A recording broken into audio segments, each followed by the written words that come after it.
Pai do Senhor, mais uma vez, meus irmãos. Irmãos, hoje, na verdade, eu queria tratar sobre os 7 princípios de como se deve criar os nossos filhos. Isso porque nós estamos vendo, ultimamente, tanta coisa ruim acontecendo nas crianças e muitas vezes com filhos diferentes. E eu gostaria de convidar você, sentado mesmo, a abrir a sua Bíblia no livro de Provérbios. Está um pouquinho só ruim porque, como eu estou aqui tendo que manusear o celular,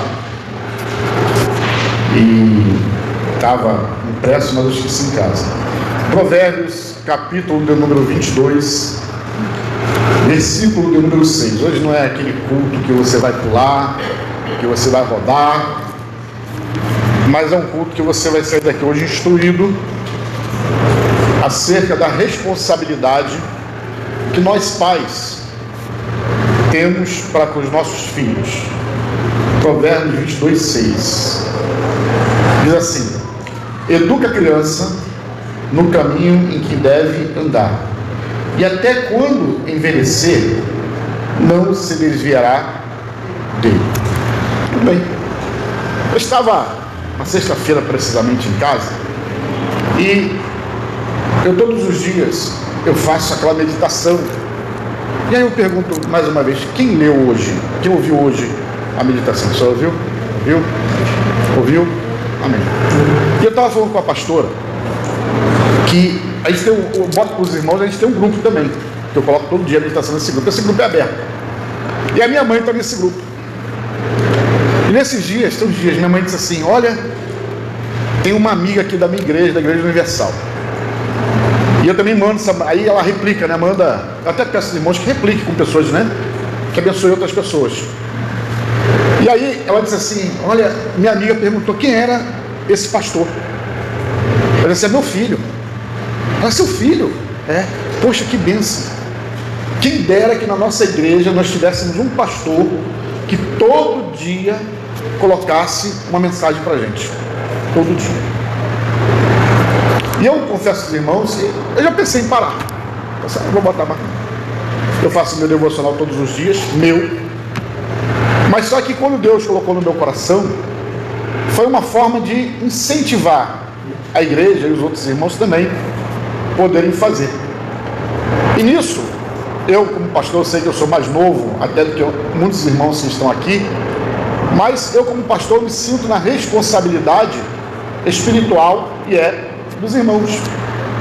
Então, apesar de eu ser mais novo até do que alguns irmãos, mas o pastor ele acaba sendo um pouco pai, porque ele cuida, né? Ele tem esse olhar do cuidado, e por isso até alguns podem dizer assim: o pastor fugiu daquilo que a Assembleia de Deus é, consagrou a esposa pastora. Sim, consagrei. Eu explico porque, já falei, mas eu volto a explicar, porque há coisas dentro da igreja que não é o pastor que vai tratar, é ela. Às vezes tem uma irmã que precisa conversar, precisa se desabafar, né? Precisa ouvir uma outra voz de uma outra mulher, porque cabeça de mulher não é cabeça de homem, cabeça de homem não é cabeça de mulher, mulher pensa diferente de homem pensa diferente de mulher, e é assim que tem que ser, porque Deus assim nos fez. E aí quando a pastora conversa, a pastora ouve, a pastora orienta. É uma orientação com aquele toque feminino, aquele toque do amor, que muitas vezes eu não tenho por ser homem. Então, outro dia nós estávamos, foi até mês passado, no jantar de casais, e eu até falei sobre a unidade do casal, quando Deus fez Adão e Eva. E até eu acabei me esquecendo de falar lá, que não existe o meu ministério, pastor Alexandre Moura, sem a pastora. Não existe.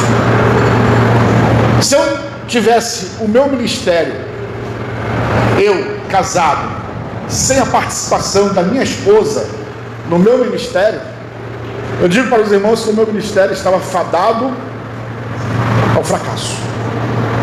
E foi como eu falei hoje na meditação. Eu sou pastor, não é de ontem, Eu não sou pastor de ontem. Eu não sou pastor da semana passada. E nem do mês passado. Pela misericórdia do Senhor, eu já sou pastor já 13, 17 anos. Então 17 anos já tem alguma bagagem. E graças a Deus, nesses 17 anos estou de pé. E muitas vezes estou de pé, não porque méritos meus. E digo mais, somente pela misericórdia do Senhor e mais, por causa dela. Porque muitas vezes é ela que me ajuda a eu poder ainda estar de pé.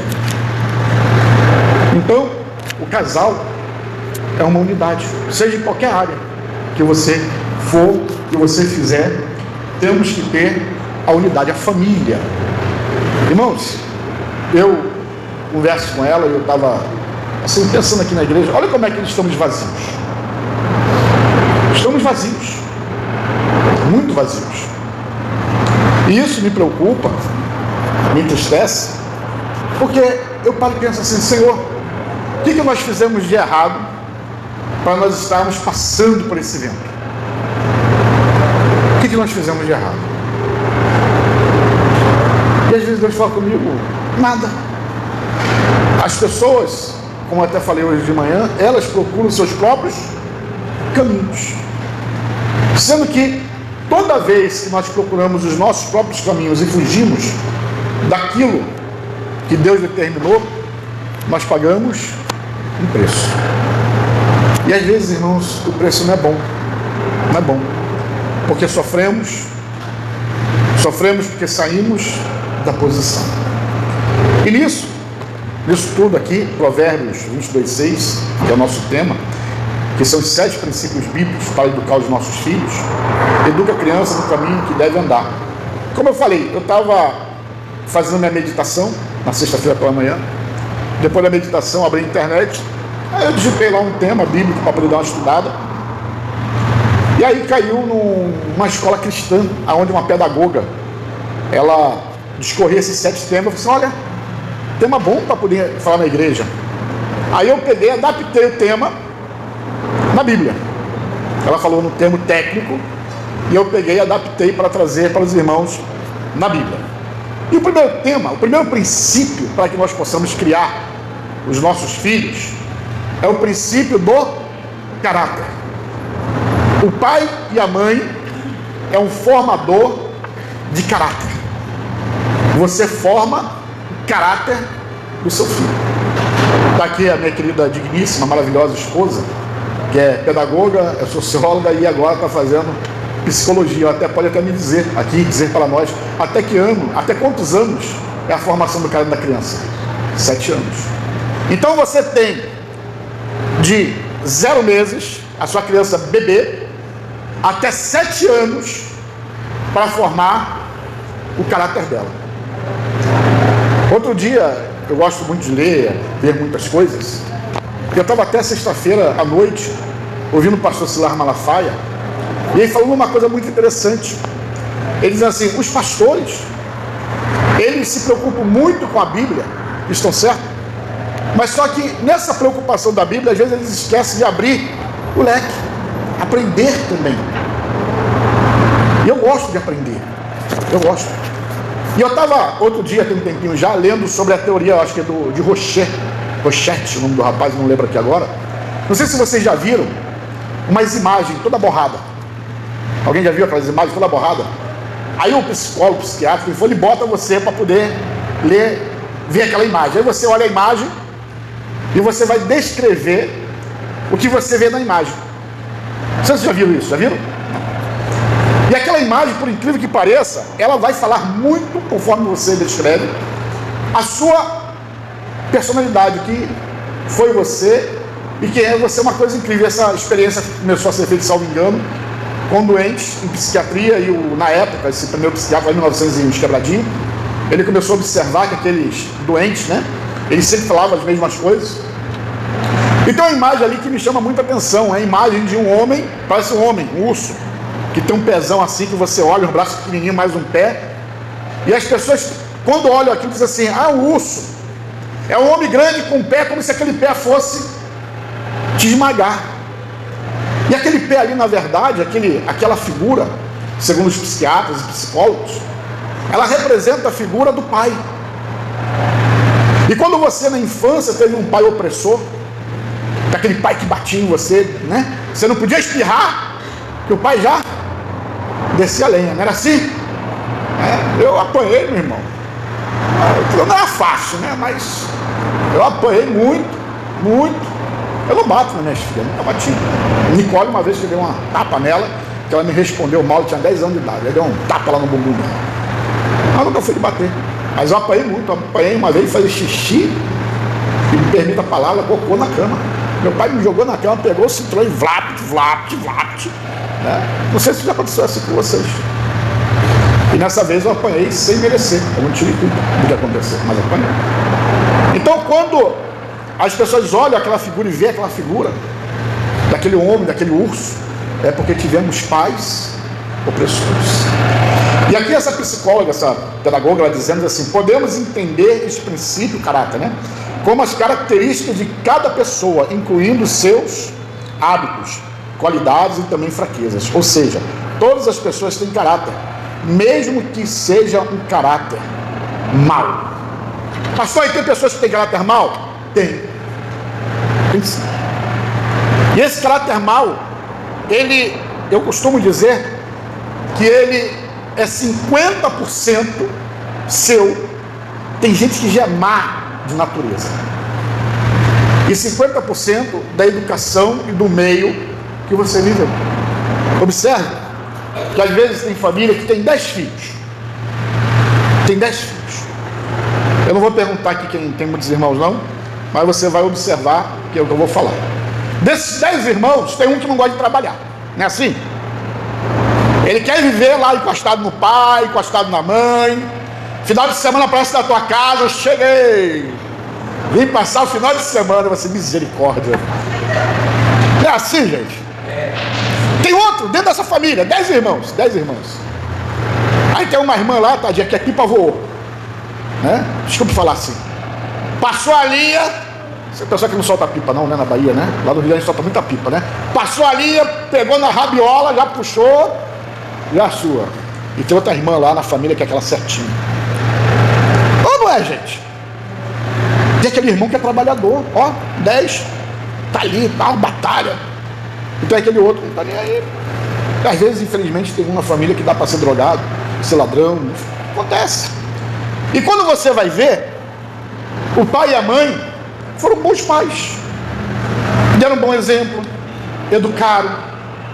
Às vezes não puderam dar uma boa escola, porque não tinha recurso financeiro, mas aquele mínimo para a vida deram, porque antigamente não era como hoje. Hoje não estuda quem não quer, mas antigamente era difícil estudar. Ela não era, o pessoal que é mais velho aí, não era difícil estudar antigamente? Era uma luta. A pessoa para chegar na quinta série ali, meu amigo, era complicado. Mas e aí, pastor? Então por que numa família dessa, com tantos irmãos, tem pessoas que se dão tão bem e outras que se dão tão mal? São escolhas. É a formação do caráter. Então você tem até 7 anos, como falou ali a pastora, para formar o caráter do seu filho. Ensina a criança um caminho ao qual deve andar, até envelhecer, não se desviará dela. Então, meu amigo, a educação do seu filho não pertence à igreja. A igreja não está aqui para poder cuidar, ensinar o filho de ninguém. A educação do teu filho não é a professora, a tia, aqui como diz na Bahia, não é a pró que vai dar. A educação do seu filho pertence a quem? Hein? Aos pais, a você. Segundo o princípio da mordomia. A mordomia, ela diz respeito à nossa capacidade de cuidar daquilo que temos, aquilo que é nosso.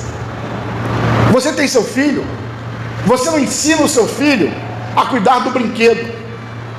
Você não ensina o seu filho, quando ele acabar de jogar o videogame, ele tem que guardar o videogame e botar no lugar certo.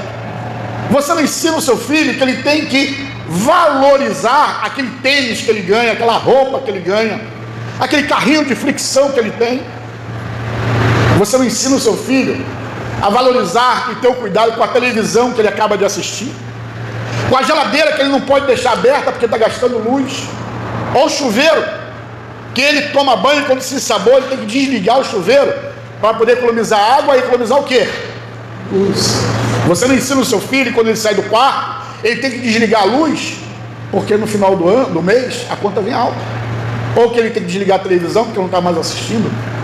Irmãos, isso é princípio da mordomia. Olha o que fala aqui em Timóteo, irmão, perdão porque está no celular, está meio ruim. 1 Timóteo 5,8 diz assim: se alguém não cuida dos seus parentes, especialmente da sua própria família, negou a fé e é pior que um descrente. Aí você não ensina o seu filho a cuidar das coisas, você não ensina. Aí sabe o que acontece? O seu filho vai crescer, vai ser aquela pessoa que não dá valor ao que ele tem. Ele não dá valor àquilo que alguém dá a ele ou que ele trabalhou para ter. É aquela pessoa que compra um carro por 10 mil e no outro dia ele vende por 1.000. É aquela pessoa que não consegue ter nada na vida, porque tudo que ele tem, ele joga, ele dá para os outros, sabe? Ele não está nem aí. E pior, irmãos, você ensina ao seu filho a ele não dar valor à família. Aí quando você estiver velho e você precisar dele, porque quando nós estamos velhos, nós vamos precisar dos nossos filhos. Não cria essa ilusão: quando eu ficar velho, eu não quero precisar. Vai precisar sim, meu irmão, porque ele vai precisar para levar no médico, vai precisar para poder te dar uma medicação, vai precisar de alguma forma, a não ser que Deus me guarde, alguém morra antes de ficar velho. Mas ficando velho a gente precisa, porque a gente adoece. Adoece ou não adoece quando a gente ficar velho? Hein? Adoece, a gente adoece, é inerente do nosso corpo. Aí quando a gente fica velho, nossos filhos não foram criados no princípio da mordomia, e aí gera problemas terríveis. Terceiro princípio, o princípio da semeadura e da colheita. Pastor, aqui é um pouquinho difícil. É um pouquinho difícil porque é o seguinte: quem já assistiu Super Nani? Lembra aquele programa Super Nani? Já assistiram? Aí a Super Nani, ela tinha uma coisa que ela gostava. Ela fazia um quadro que ela dizia o seguinte: você fez a tarefa na semana, aí aquele quadrinho você dava uma estrelinha, o seu carrinho subia, né? Aquela coisa. Você fez outra tarefa, aí a coisinha subia, até quando você chegava em cima. Quando você chegava em cima, você conquistava algum prêmio, alguma coisa. Aquilo ali, irmãos, na verdade, é o princípio da meritocracia. Pastor, meritocracia hoje no Brasil parece que é palavrão a gente falar uma coisa dessa. Por quê, pastor? Porque as pessoas hoje, irmãos, querem viver de favor. As pessoas hoje querem viver de benesse. As pessoas hoje, elas não são preparadas para aprender a conquistar. Você tem que ensinar o seu filho a conquistar. Você tem que ensinar o seu filho que a vida não vem nada de mão beijada. Então você tem que ensinar o seu filho que aquilo que ele planta, ele vai o quê? Colher. Se ele estudar, ele vai tirar notas. Se ele não estudar, ele vai tirar notas. É isso que você tem que ensinar ao seu filho. Você tem que ensinar ao seu filho que o tênis que o amiguinho dele tem lá da Nike, da Adidas, aquele tênis bonito, muitas vezes você não tem o dinheiro para comprar. Aí vem uma palavrinha pequenininha, que é N-A-O, que é não. Nós temos que aprender a dizer não para os nossos filhos, para que ele possa entender que nada vem de mão, tudo na vida é uma conquista. Apesar que estão dizendo hoje aí que não, o governo vai dar para você. Irmãos, o governo não dá nada para ninguém, o governo só tira. Isso é mentira. O governo só tira. Irmã, já que é empresário que sabe quanto paga de imposto, e mais imposto que paga, ainda vem o governo para dizer: você está devendo, nunca está satisfeito. Eu estou mentindo, irmã? Então nós temos que ensinar os nossos filhos que nada vem de mão beijada, tudo é uma lei da semeadura. Quarto princípio, autogoverno. Eu estava aqui hoje ouvindo aqui o pessoal aqui, até falaram sobre os frutos do Espírito, e lá em Gálatas 5:22, que fala do fruto do Espírito, diz assim: mas o fruto do Espírito é o que? Amor, gozo, paz, longanimidade, benignidade, bondade, fé, mansidão, temperança. Temperança, na verdade, quer dizer o quê? Autocontrole. Sabe aquela criança? Mas Davi aí, não sei, deve ter sido acidente, né? Tacaram uma bola lá, deve ter sido acidente, brincadeira de criança. Mas tem criança que vai para a escola, já lá no jardim de infância. Ele vai para o quê? Para morder o amiguinho, para poder bater no amiguinho, para poder fazer perversidade com o amiguinho. Aí você, como pai, você não pode incentivar esse tipo de comportamento, porque a criança vai crescer, e se ela for incentivada nesse tipo de comportamento, ela vai se tornar um adulto violento. Vai ser o marido que bate na mulher, a mulher que espanca os filhos. E por quê, pastor? Porque não teve o autocontrole. Aí é difícil, irmãos. Às vezes tem situação na rua que a gente está, às vezes alguém fala alguma coisa e dá vontade de a gente chegar lá, estrangular mesmo, bater. Dá. Mas só que a gente sabe que se a gente bater na outra pessoa, pode acontecer duas coisas.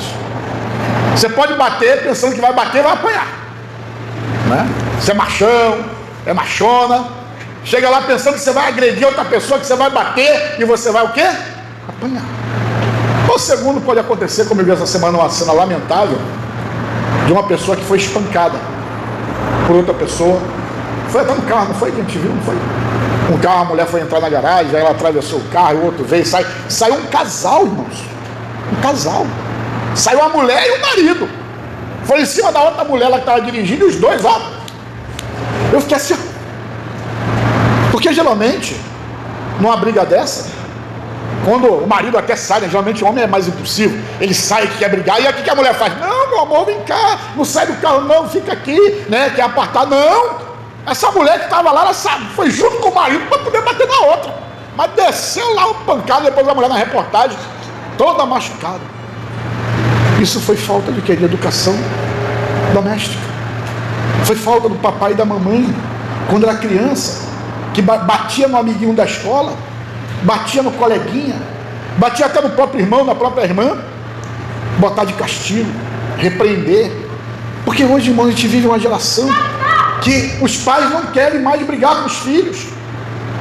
Parece que tem medo de brigar. Vou traumatizar. É a palavra do momento. Você está traumatizando a criança. Traumatizando vai ser essa criança crescer e se tornar um adulto péssimo. Aí vem para a igreja, não para em igreja nenhuma.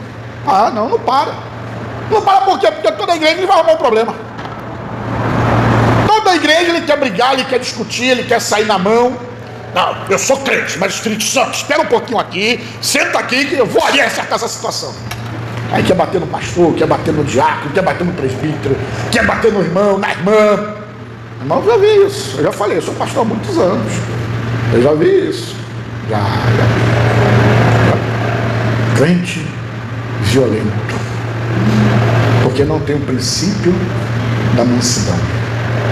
Os frutos do Espírito são dados pelo Senhor, para que nós possamos desenvolver. Mas todos nós, irmãos, para desenvolvermos os frutos do Espírito, precisa o quê? Um exercício diário, para que possamos estar crescendo como pessoas. Para a gente adiantar, porque é do horário.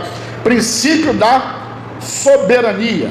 Deus também concedeu ao homem o princípio da soberania. Afinal, somos o único animal racional, e dessa maneira temos responsabilidade sobre nossas ações, o ambiente que vivemos, e precisamos zelar pela vida dos demais seres vivos, né, da terra. Ezequiel: a alma que pecar essa, o erro do teu filho não pode passar para o irmão. O erro do teu filho não pode passar para o coleguinha. O erro do teu filho não pode passar para você dele. Você já viu pai e mãe? E eu me preocupo com isso, porque quando a gente ama, a gente quer proteger. E lá em casa, às vezes eu falo para a minha bispa aqui, ó, veja aí, porque a tua aí também não é flor que se cheira, não. Porque às vezes, irmãos, vocês vão entender, os nossos filhos erram, a gente olha assim para os nossos filhos: Aí não tem cabeça para isso não. Não foi ele não, foi o coleguinha dele que influenciou ele. Será? Será que foi o coleguinha? Ou será que foi ele mesmo? Aí a gente fala assim para os nossos filhos: olha, não anda com fulano não, porque fulano é péssima influência. Já ouviu isso? Cuidado! Não anda com aquela menina não, porque aquela menina é péssima. Não anda com aquele menino não, porque aquele menino é péssimo. Às vezes o péssimo não é o outro, é o seu. E aí a gente está passando o quê? A culpa dos nossos filhos para o filho dos outros. E a gente fica enganado pelaquela carinha de anjo bonitinha que nós amamos. Mas a gente ama aquela carinha linda. É lindo. Foi você que fez. Você tem que achar lindo. Se você não achar lindo, meu amigo, ninguém vai achar não. Teu filho pode ser feio, uma coisa terrível. Você olha assim, meu Deus do céu, que aconteceu essa criança? Como é que eu fiz essa criança para ser uma coisa dessa? Aí saiu. É a tua cara. Não é a cara do vizinho, não. É a tua cara. É feio porque puxou você. Né? Mas você olha, você acha lindo. Coisa linda. Aí olha para você aquela carinha de santo. Aí você acha que a culpa é do amiguinho, porque aquela carinha linda te convence isso. Não, a culpa é dele. E aí você tem que fazer o quê? Corrigir quem? O amiguinho? Não. Você tem que corrigir o seu filho, porque é seu. Quem ouviu Todo Mundo Odeia o Chris? Acho que todo mundo já ouviu, né? É bom, né? Não é legal? Todo Mundo Odeia o Chris? Não é legal? Não é bacana? Eu gosto. Aí um dia eu estava vendo Todo Mundo Odeia o Chris. Acho que foi o Chris que narra, né? Aí diz assim: o Drew é irmão do Chris, aprendeu uma coisa mágica, uma palavra, falou mais ou menos assim, e depois disso nunca mais ele apanhou nem ficou de castigo. Sabe qual foi a palavrinha mágica, a frase mágica? Não foi eu não. Tudo que acontecia na casa ele olhava: não foi eu não. Aconteceu alguma coisa? Não foi eu não. Às vezes podia até ter sido ele, mas a culpa caiu em cima de quem? E quem era penalizado? Mas quem tinha feito a coisa errada? O Drew. E às vezes na nossa casa a gente faz isso com os nossos filhos. O nosso filho erra: quem fez isso daqui? Foi eu não. Aí sempre tem um que é mais peralta, né? Tem um filho que é mais destrambelhado aí, né? Mais elétrico. Aí você: foi fulano. Nem que acontece isso. Aí você: André, isso daqui, André. Pergunta: isso foi Nicole. Você tem cara de Nicole. André. Você tem a cara de Nicole. Aí quando vai ver, não foi Nicole, foi Vitória. Porque Vitória é mais quietinha, né? Vitória, ela faz as coisas e você não sabe, é igual gato, né? Como é que gato faz? Ele faz as necessidades dele e você nem sabe onde ele coloca. Quem tem gato em casa? Ninguém tem gato não? Já tiveram gato? Alguém já teve gato aqui? Aí, tá vendo? Não é assim o gato? Ele faz a caquinha dele lá, ninguém sabe onde está a caquinha dele. Se você ver, você morre. Tem filho que é assim. Ele faz a caquinha dele, ele tá com aquela caquinha dele. Minha filha é assim, Vitória. Você não vê. Nicole não, Nicole ela já apresenta logo, chora, fala: minha mãe, mas foi sem querer. Aí eu brinco: sem querer querendo. Chave, sem querer querendo. Então, irmãos, tem filho que é assim, a gente não pode passar a culpa de um filho para o outro. Você tem que apurar. Você tem que ver realmente qual foi que errou, para que ele possa ser, não é punido, é corrigido. Punir é uma palavra que a gente não deve adotar na criação dos nossos filhos, porque a gente não pune, a gente corrige. Observe que a palavra diz corrige, né? Ensina a criança, corrige a criança, né? É isso que a palavra de Deus fala. A palavra de Deus não manda punir, ela manda você corrigir. Princípio da individualidade. Aqui, irmãos, cada horário já não dá, mas eu quero dizer para vocês o seguinte, que na criação dos nossos filhos, hoje é muito comum a gente ter apenas um filho. É muito comum. Pastor, estou errado porque eu tenho um filho. Não, aqui na igreja dos Mormons, não estou criticando ninguém não, mas lá na igreja dos Mormons você tem que ter pelo menos 10, 15, né? Encher. Não é errado não. Mas só tem um filho. Aí quando você tem um filho, aquilo não se aplica. Mas se aplica em parte até. Mas que a gente tem às vezes 5 filhos, 3 filhos, eu tenho 2, né? Enfim, cada família tem a sua constituição. Eu quero dizer para você que na criação do seu filho, cada filho é um filho.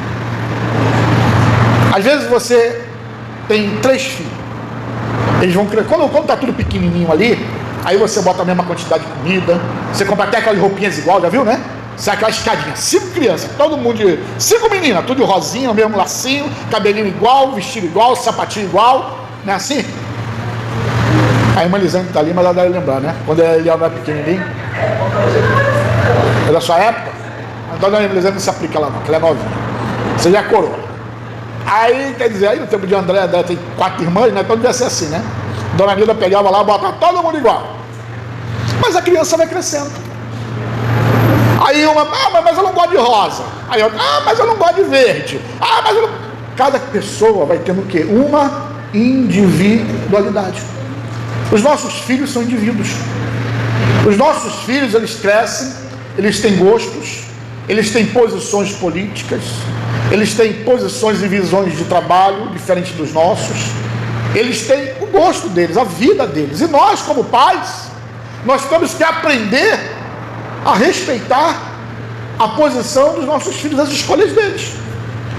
E às vezes a gente entra num tema até chato de dizer na igreja. Às vezes, infelizmente, um filho nosso, uma filha diz, não, pai, olha, eu gosto de uma coisa meio estranha aí. Rapaz, aí você olha e fala assim, poxa, mas eu não criei meu filho assim. Ninguém sonhou que o filho ou a filha fosse gostar de uma coisa estranha. Alguém sonhou com isso? Não. E aconteceu. E agora, pastor? A sua posição é que você vai continuar dizendo, meu filho, minha filha, isso não é a vontade de Deus para a sua vida. Isso não é o que Deus planejou para a sua vida. Mas você vai continuar amando e respeitando a posição do seu filho. E um outro problema que às vezes acontece dentro das famílias é porque a gente quer tratar os nossos filhos de forma igual. Não existe tratamento para filho de forma igual. Quer ver? Tem 5 filhos. Quem tem família grande agora eu falo? Quem tem família grande aí? Pronto. Aí você observa lá na sua família grande. Você vai ver que tem um irmão ou uma irmã que é mais chegada com a mãe. Tem um irmão ou uma irmã que é mais chegada com o pai. Às vezes tem um irmão ou uma irmã que ele não é nem tão chegado com a mãe nem com o pai, mas com outro próprio irmão. Isso se chama o quê? Afinidades. Às vezes você tem um pai, um exemplo, que ele gosta de assistir um filme, um determinado tipo de filme, aquele filme também gosta, assiste com o pai, conversa mais com o pai. Às vezes tem um pai, né, ou a mãe, que gosta mais de ver novela, e tem aquele filho que gosta também, assiste, acompanha junto, e aquilo vai criando um vínculo, são afinidades. Tem filho que eu não gosto, é caladinho, quase não fala, é mudinho. Não tem filho que é assim mudinho? Quem tem mais de 10 irmãos aí? Não tem lá um irmão que é mudinho? Não tem sempre aquele mudinho? Tá bem aí? Já almoçou? Já. Já jantou? Já. Quer falar alguma coisa? Não é assim, irmão? Eu tô rindo, tô mentindo, dentro da família. Sempre tem um que... Mas tem um que é tagarela.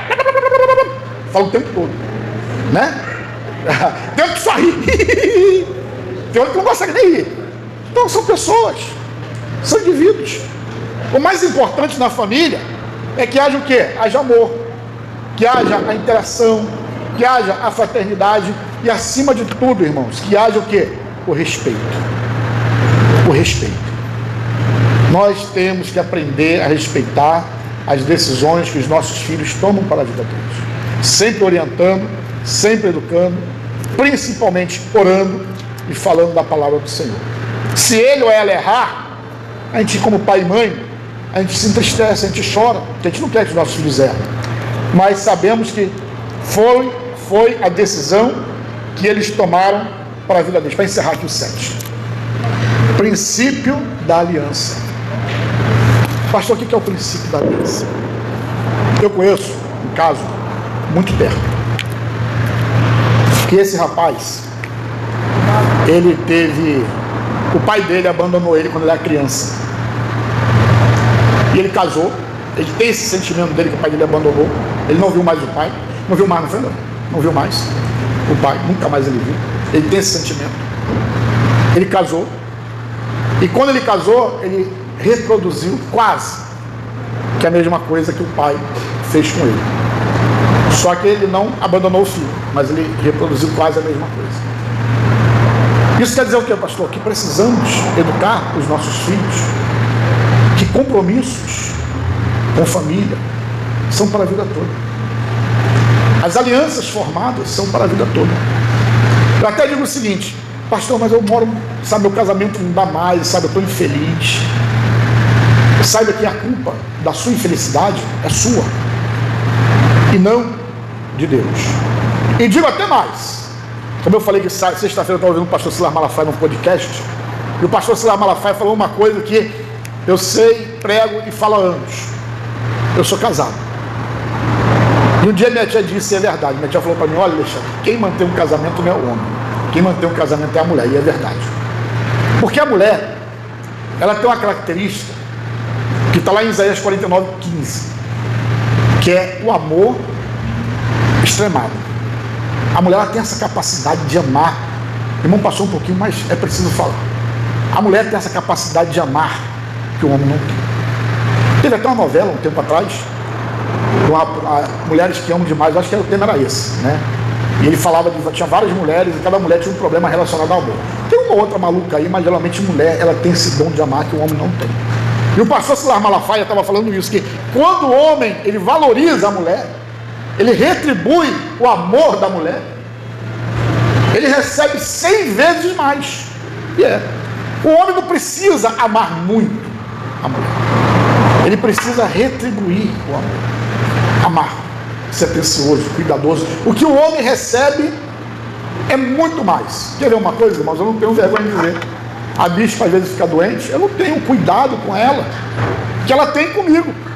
Eu estou com uma mancha aqui na careca, estou passando remédio, todo dia pergunta. Hoje mesmo perguntou: botou o remédio? Botou o remédio? Aí eu até esqueço: botou o remédio? Aí eu vou deitar, ela vai lá, pega o remédio, passa aqui, bota aqui também, na careca aqui. Isso é o que? Cuidado.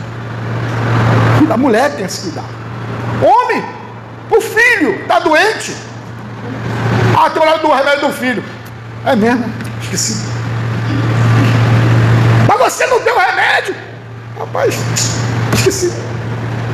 E a gente esquece, não é porque a gente é mal, não, porque é da gente mesmo, essa falta de cuidado do homem. O homem tem realmente essa dificuldade. A mulher não. A mulher tem esse cuidado exacerbado. E nós temos que fazer o quê? Ensinar os nossos filhos a ter respeito com a aliança. É como disse: pastor, não dá mais para viver com minha esposa. Tranquilo? É o que você quer? Você quer se separar? Você vai se sentir bem assim? Saiba que tudo tem uma consequência. Tudo. Mas você quer? Agora, irmãos, tem uma coisa que eu aprendi. Existe ex-esposa. Existe. Existe ex-marido. Existe ex-sogra. Aí que existe mesmo. Existe ex-sogro. Também. Agora não existe ex-filha. Não existe ex-filha. Isso não existe. Filho, pai, mãe, irmão, são coisas para a vida toda. E nós temos que ensinar os nossos filhos a ter alianças, a ter compromisso. Já viu aquele homem ou aquela mulher que trabalha todo mês num emprego diferente? Não consegue se firmar no emprego? Eu não pego um pessoal assim. Já minha mulher me ligou: mas porque eu só fiquei 2 meses. A culpa é sempre da empresa, não é dela. Aí quando você pega a CTPS, é 2 meses na empresa, 1 mês numa outra, a culpa nunca é dela, a culpa é dos outros.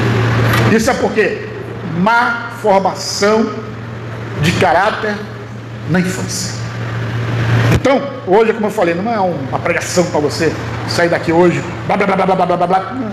Hoje é para a gente parar, pensar, refletir no maior tesouro que Deus nos deu, que é os nossos filhos. Para você dizer: poxa, não estou cuidando bem do meu filho, não estou criando bem a minha filha. E uma coisa para encerrar, que eu sempre falo: mãe não tira a autoridade do pai, pai não tira a autoridade da mãe. Pai, minha mãe botou de castigo. Converse com ela. Se ela botou você de castigo, não foi o quê? À toa. Pai, não tire a autoridade do seu marido e da sua esposa. Depois lá, sem seu filho ver, você: poxa, você pegou duro, podia ter sido mais manso. Converse, mas na frente do seu filho e da sua filha, não tire a autoridade do outro. Feche junto. Às vezes, pastor, uma pessoa tinha só uma autoridade, não fala seu pai, não fala sua mãe. Acho que aí a pessoa não quer tomar decisão, entendeu? Às vezes o casal, eu também faço com sua mãe. Aí a mãe fala, quando a gente faz isso é porque a gente não quer dar, né? Fala, né? Mas o bom é quando chegar e falar assim, porque os dois têm que conversar. Aí a gente conversa. Aí a André fala assim, olha, Nicole quer ir para tal lugar. E aí? Nicole está ouvindo aqui. Fala assim, Nicole, André, não vai. Aí Nicole já vai, mãe, teu pai disse que não vai. Ele fala, não vai. Acabou. Porque às vezes, irmãos, tem coisas que a gente não sente no coração, né? Não deixar a criança ir. Então não deixa. Só que eu estou falando, irmão de Deus, é não tirar a autoridade. Esse jogo de empurra a gente acaba fazendo mesmo. Todo mundo faz. É bom que não seja feito, mas todo mundo faz. Mas a pior coisa que tem é o pai tirar a autoridade da mãe e a mãe tirar a autoridade do pai. E mais uma vez eu fiz para vocês. Tem uma ondinha nova, diz assim, olha, quem vai cuidar do seu filho é o Estado. É o Estado que vai criar seu filho. Não. Em momento nenhum na Bíblia diz isso. A Bíblia diz que a autoridade dos nossos filhos, a responsabilidade é do pai e da mãe. Não é da escola. Não é da escola. Não é do governo. Não é do pastor. Não é do psicólogo. Não é do pedagogo. Não é de ninguém. O pai e a mãe foi você. É você que tem autoridade. Da minha tia. Não, também não é da tia. Também não é da avó, não é do avô. Avô e avó é uma coisa que existe para estragar a criança. Não é assim? O avô e a avó é para estragar a criança, para mimar a criança. Mas quem tem que criar os seus filhos são vocês. Pastor, como eu fui criado pela minha avó, um acidente de percurso que foi totalmente errado. Meu pai é vivo e minha mãe é viva. Quem tinha que ter me criado era meu pai e minha mãe, não minha avó. É a mesma coisa na minha vida, eu boto lá que é a minha vida. A não ser que, Deus me guarde, seu filho morreu, sua filha morreu, aí você vai criar seu neto. Você não vai deixar seu neto para os outros, né? Aí você cria. Mas se tem pai e mãe vivo, quem tem que criar o filho é o pai e a mãe. Casa do avô e da avó, irmãos, é para passar final de semana, passar um dia chuvoso, vai lá, vai na casa do vovô e da vovó, come um biscoito, aquela coisa gostosa. Mas para criar é o pai e a mãe, tá bom? O avô e a avó podem dar uma força, às vezes o filho mora perto, você pega na escola, o filho trabalha, aquela coisa de família, né, que um ajuda o outro, isso não tem problema. Mas a educação, quem tem que dar é o pai e a mãe, tá bom? Então Deus abençoe a todos, em nome do Senhor Jesus. Passamos um pouquinho